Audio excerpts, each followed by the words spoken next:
ये आकाशवाणी लखनऊ है।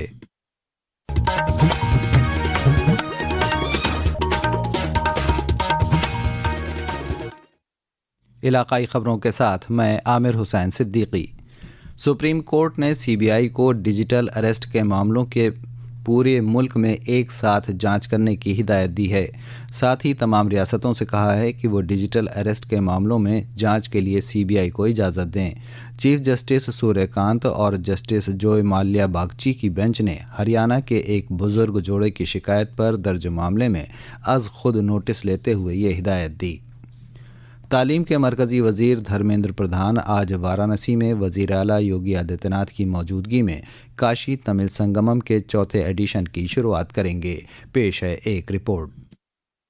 एक भारत श्रेष्ठ भारत की परिकल्पना को साकार करते हुए वाराणसी में शुरू हो रहे काशी तमिल संगमम के चौथे संस्करण में मुख्य अतिथि के रूप में केंद्रीय शिक्षा मंत्री धर्मेंद्र प्रधान, प्रदेश के मुख्यमंत्री योगी आदित्यनाथ के साथ तमिलनाडु के राज्यपाल RN रवि तथा पुडुचेरी के उपराज्यपाल के कैलाशनाथन भी उपस्थित रहेंगे। भारत सरकार के तकनीकी शिक्षा एवं साक्षरता विभाग के प्रमुख सचिव गोविंद जायसवाल ने बताया कि काशी तमिल संगमम 4 के पहले चरण में तमिलनाडु से छात्रों और शिक्षकों का 7 दल वाराणसी आएगा। वहीं 300 छात्र वाराणसी से तमिलनाडु जाएंगे। तमिलनाडु से आने वाले दल में शामिल शिक्षक वाराणसी के स्कूलों में बच्चों को तमिल भाषा सिखाएंगे। इसके अलावा ऐतिहासिक कार रैली ऋषि अगस्त वाहन रैली भी होगी। एक प्रमुख पहल के रूप में यह रैली 2 दिसंबर को तेनकाशी तमिलनाडु से शुरू होगी और 10 दिसंबर को वाराणसी में इसका समापन होगा। मनीष सिंह, आकाशवाणी समाचार, वाराणसी।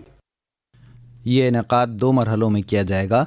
पहला मरहला आज से 15 दिसंबर तक वाराणसी में, जबकि संगमम का दूसरा मरहला 15 से 31 दिसंबर तक तमिलनाडु में मुनक्किद होगा।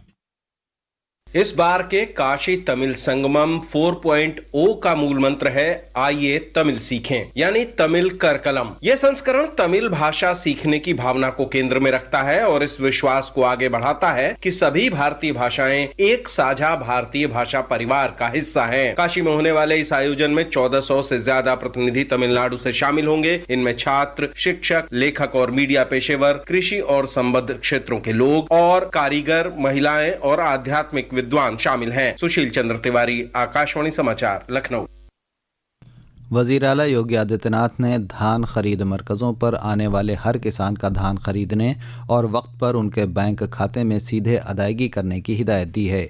कल लखनऊ में एक मीटिंग में धान खरीद के हालात का जायज़ा लेते हुए वज़ीर आला ने कहा कि धान खरीद मरकज़ों पर भीड़ को कंट्रोल करने के लिए ज़रूरत के मुताबिक अफरादी क़ुव्वत में इजाफ़ा किया जाए, जिससे किसानों को वापस ना जाना पड़े।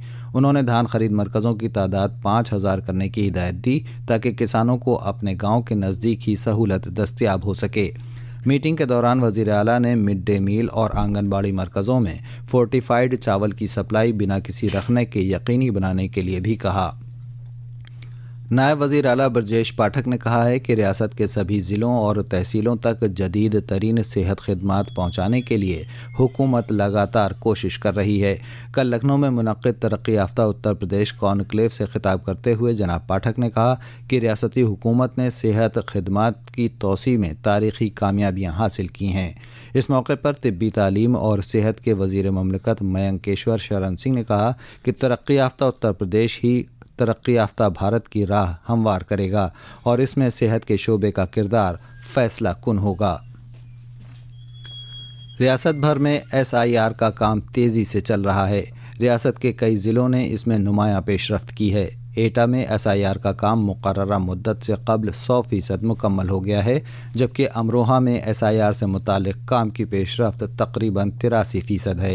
इस दरमियान इलेक्शन कमीशन ऑफ इंडिया ने कल रियासत के चीफ इलेक्शन अफसर और सभी ज़िला इलेक्शन अफसरान के साथ वर्चुअल मीटिंग करके SIR के कामों का जायज़ा लिया।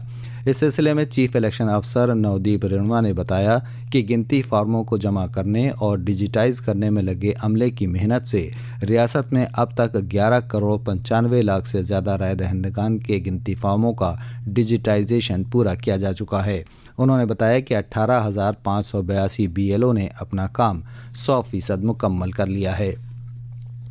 पूरी रियासत में बिजली बिल राहत स्कीम 2025-26 कल से नाफिज हो गई। स्कीम के पहले मरहले में रजिस्ट्रेशन कराने वाले सार्फिन को 100% ब्याज माफ़ी और बिजली के बिल पर 25% मजीद छूट मिलेगी। शहरी तरक्की और तवानाई के वजीर A.K. शर्मा ने प्रयागराज के सोराव सब स्टेशन से इस स्कीम की शुरुआत की। इसके बाद उन्होंने प्रतापगढ़ के कुंडा सब स्टेशन और रायबरेली के ऊंचाहार सब स्टेशन में मेगा कैंप का इफ्तिताह किया। इसके साथ ही आकाशवाणी लखनऊ से इलाकाई खबरों का ये बुलेटिन ख़त्म हुआ। अगला बुलेटिन दोपहर 2 बजे FM पर नश्र किया जाएगा।